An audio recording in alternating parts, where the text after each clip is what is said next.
Au sein de la police municipale, ça va permettre de concentrer l'ensemble des requêtes et démarches des habitants dans un lieu unique, un site spécialisé dans les questions de tranquillité publique, un outil de gestion relations citoyens et une exploitation immédiate des problématiques soulevées qui vont se traduire effectivement par des interventions directement sur le terrain avec une grande réactivité et l'objectif d'individualiser nos démarches et nos réponses. On a augmenté les effectifs pour permettre de répondre à l'ensemble des requêtes des Nantaises et des Nantais.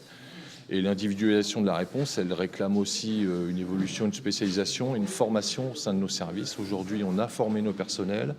On a institué un pôle relations habitants avec 6 référents thématiques qui vont nous permettre de répondre à l'ensemble des champs et des problématiques qu'on connaît aujourd'hui au sein de la ville de Nantes.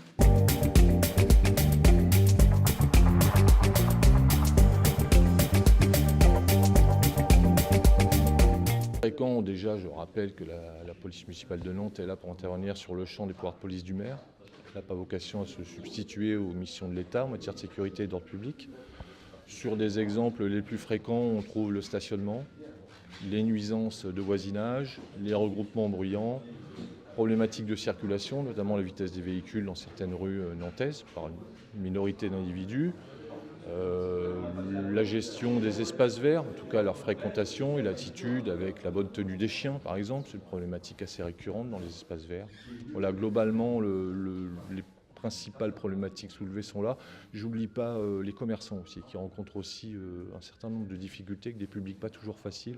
Donc on a une grosse action en direction des commerçants dits de proximité.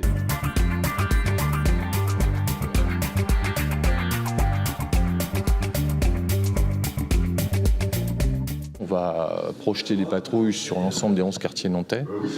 L'idée, c'est de nous rapprocher des habitants, qui, par une présence de patrouilles quotidienne, du lundi au vendredi, aussi le samedi, mais dans un ordre d'idée un peu différent.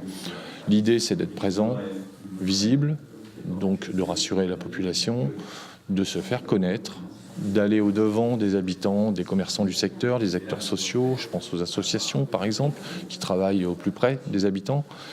C'est de nous montrer, de se faire connaître et puis par là de provoquer un petit peu la démarche des habitants pour nous signaler, nous faire remonter des problématiques.